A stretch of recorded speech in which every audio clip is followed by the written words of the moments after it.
Hadirin yang dimuliakan Allah, secara umum kegiatan kita di dunia ini hanya memang dua ini. Kegiatan kita di dunia hanya ada dua bentuk ini. Kalau enggak ibadah, muamalah. Ibadah ini berkaitan dengan hubungan seorang hamba dengan Rabb-nya. Sedangkan muamalah berkaitan dengan hubungan hamba dengan sesama hamba, hubungan makhluk dengan sama makhluk. Yang kita sering mengenal ada istilah hablum minallah wa hablum minan nas. Hubungan hamba dengan Allah dan hubungan hamba dengan makhluk. Sebagai muqaddimah yang pertama, pembahasan akhlak yang dibahas oleh para ulama. Pembahasan akhlak yang dibahas oleh para ulama, mereka memaksudkan akhlak itu mencakup dua hal ini. Akhlak kepada Allah dan akhlak kepada makhluk. Sehingga kalau dalam pemahaman sebagian orang, ketika mereka memahami akhlak itu hanya terbatas kepada makhluk, ini berarti dia tidak memperhatikan akhlak kepada Allah Subhanahu wa taala. Karena itu, ketika kita menyinggung akhlak, maka tolong dipahami. Saat kita menyinggung akhlak, cakupannya dua.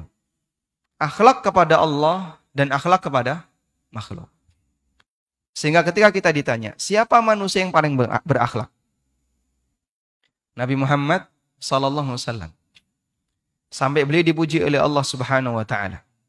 Wa innaka la'ala khuluqin azim. Sesungguhnya engkau Muhammad itu berada di akhlak yang paling agung. Allah mensifati akhlaknya Nabi Muhammad SAW dengan sifat azim. Sebagaimana Allah punya nama Al-Azim. Sebagaimana Arash disebut dengan Al-Azim. Sebagaimana Al-Quran disebut dengan Al-Azim. Akhlaknya Nabi SAW disebut oleh Allah dalam Al-Quran dengan Al-Azim. Wa innaka la'ala khuluqin azim. Sesungguhnya engkau berada di atas akhlak yang paling agung. Sehingga manusia yang akhlaknya paling mulia adalah Rasulullah SAW. Dan bentuk akhlak yang paling tinggi kepada Allah adalah memberikan hak Allah Subhanahu wa taala secara penuh kepadanya dan tidak memberikan kepada siapapun. Karena Allah tidak ridha ketika haknya diberikan kepada selain Allah Subhanahu wa taala, diberikan kepada selainnya. Sebagaimana yang Allah tegaskan, wa qadha rabbuka alla ta'budu illa iyyah. Rabbmu menetapkan bahwa engkau tidak boleh beribadah kecuali hanya kepadanya. Dan Allah tidak ridha ketika Allah disekutukan. Allah Subhanahu wa taala berfirman, "Wa may yusyrik billah." Barang siapa yang menyekutukan Allah Subhanahu wa taala, faqad harramallahu 'alaihil jannah wa ma'wahun nar. Wa ma lidh-dhalimina min ansar.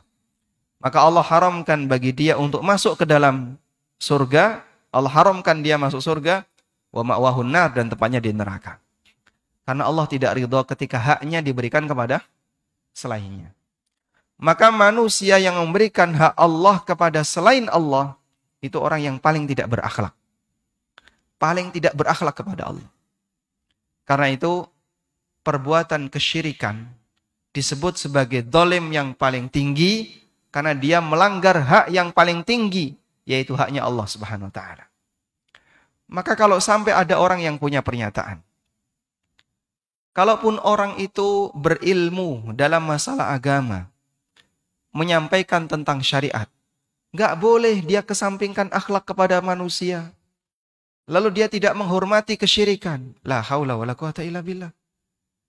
Ini sama dengan kita fokus pada akhlak kepada makhluk, tapi kita tidak mempedulikan akhlak kepada Allah Subhanahu wa taala.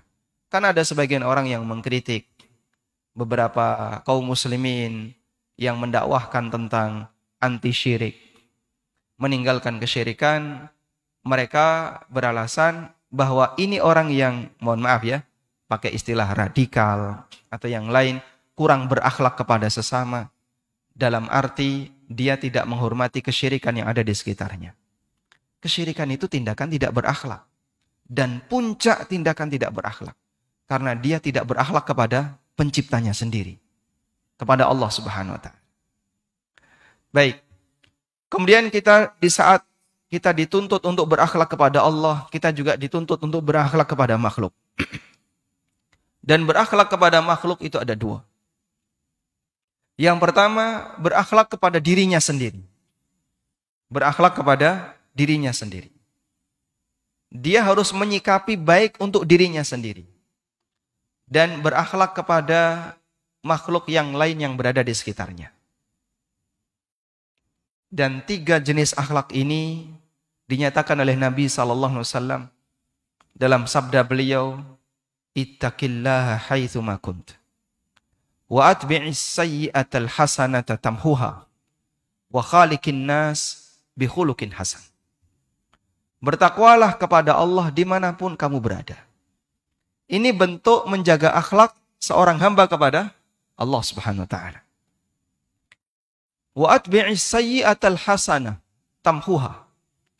Ikuti perbuatan jahat yang kamu lakukan, perbuatan maksiat yang kamu lakukan dengan perbuatan baik. Tamhuha, niscaya perbuatan baik itu akan menghapus dosa yang telah kau kerjakan. Sehingga di poin yang kedua ini kita diajarkan untuk berakhlak baik kepada diri kita sendiri. Maksiat itu sama dengan mendolimi diri sendiri.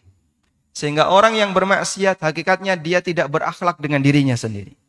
Dia numpuk beban, numpuk dosa, numpuk kezaliman bagi dirinya. Nabi SAW tunjukkan solusinya. Ikuti perbuatan maksiat dengan perbuatan al-hasanah, kebaikan.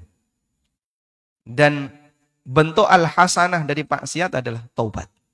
Yang diikuti dengan amal saleh. Wa'adbi'is sayyi'atal hasanah tamhuha. Agar kita tidak terbebani dengan dosa itu, maka perbuatan baik yang kita lakukan pasca kita bermaksiat akan menghapus maksiat yang kita kerjakan.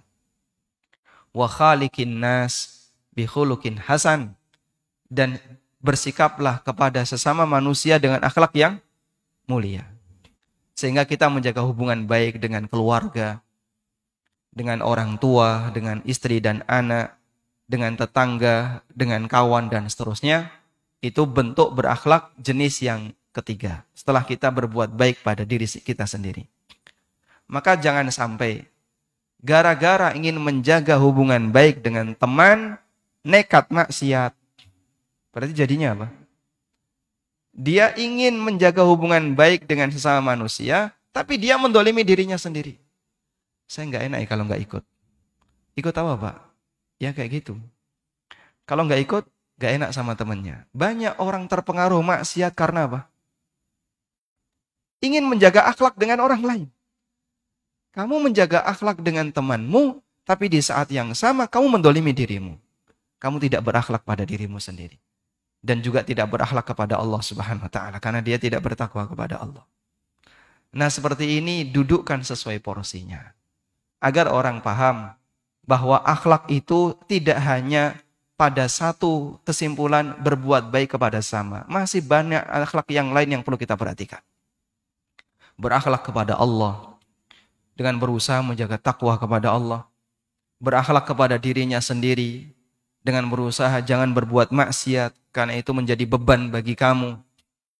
Dan berakhlak kepada orang lain dengan menjaga hubungan baik kepada sesama, tidak mengganggu mereka, bahkan memberikan kebaikan bagi mereka.